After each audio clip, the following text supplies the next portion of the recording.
Hello everyone, my name is Mauricio Leite and together with Guilherme Silva, Cláudio Bezerra, who's joining me in this recording, Pedro Franca, Vanessa Pardin, and Luis Pinochet, I am pleased to present our paper entitled Evaluating Career Paths Through AHP, BWM, Entropy, and Ranking Methods, an Organizational Perspective. The starting point of this study is a practical decision-making problem. Career choices are significant in one's life, but they are often made based on perceptions, informal references, or subjective expectations about the labor market. At the same time, organizations usually evaluate professionals through multiple competency dimensions. This creates the decision support gap. Individuals need to compare career alternatives, but they often lack systematic tools to understand how different professional paths align with organizational competency priorities.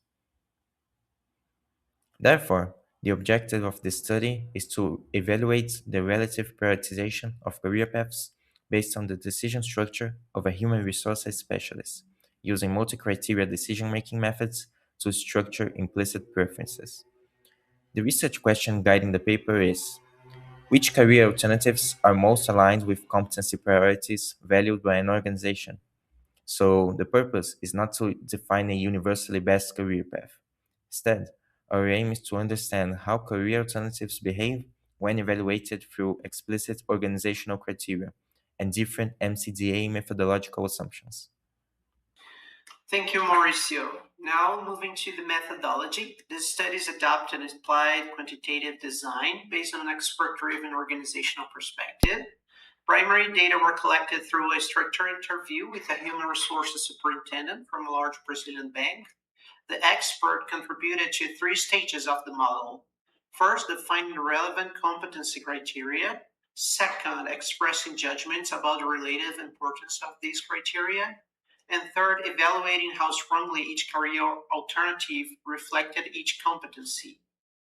These qualitative assessments were then converted into a numerical decision matrix using a 1 to 10 scale. This matrix became the empirical basis for all the following MCDA calculations. The analysis was then organized into two phases: criterion weighting and alternative ranking.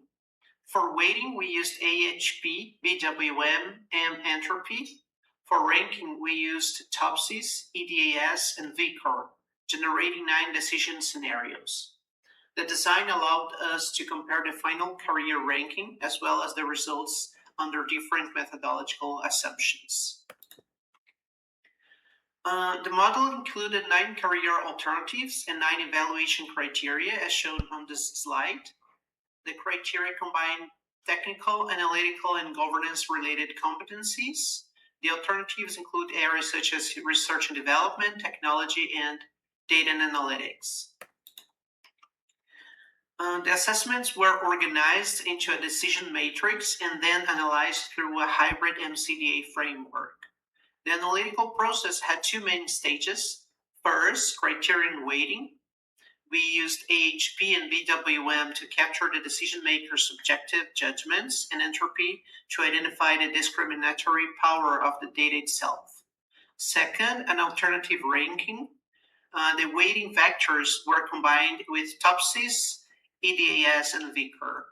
As seen on this slide, this generated 9 weighting and ranking combinations, 3 weighting approaches crossed with 3 ranking methods.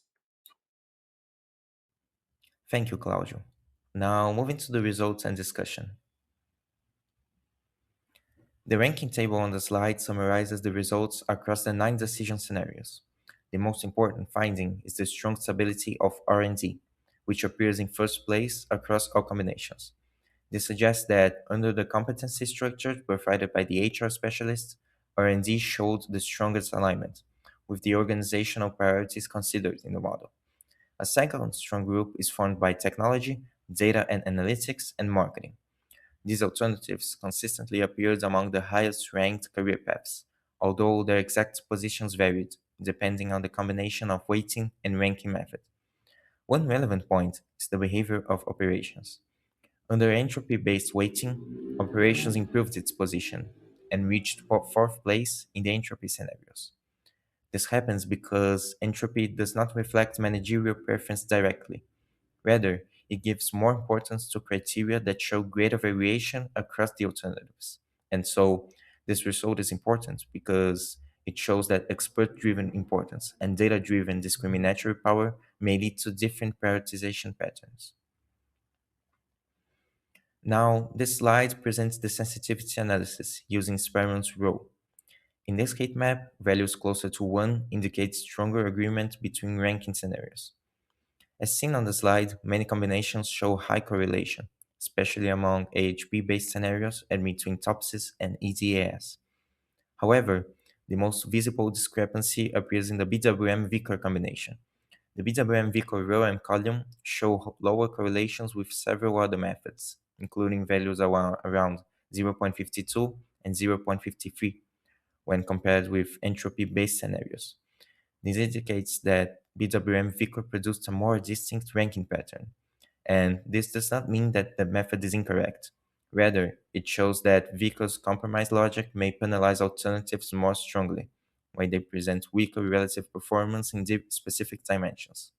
The heat map reinforces that the choice of MCDA method affects the final prioritization and should be explicitly considered by decision makers. Thank you, Mauricio. To conclude, the study provides three main findings. First, there is a stable final ranking pattern.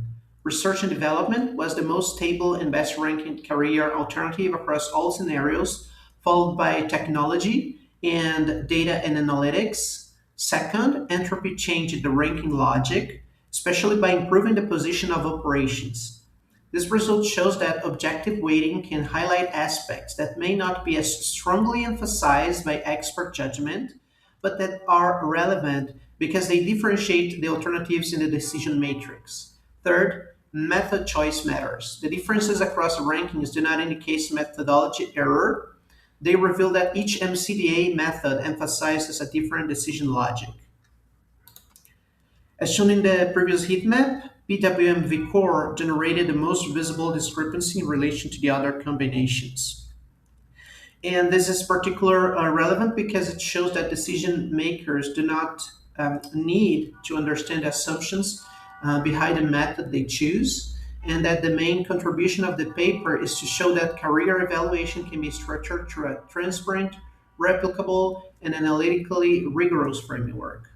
The model helps make implicit organizational priorities explicit and support more informed career related decisions. And finally, this study opens opportunities for future research. The framework can be expanded through larger samples, multiple experts, sector specific analysis, and comparisons between organizational and individual career preferences. Thank you for your attention.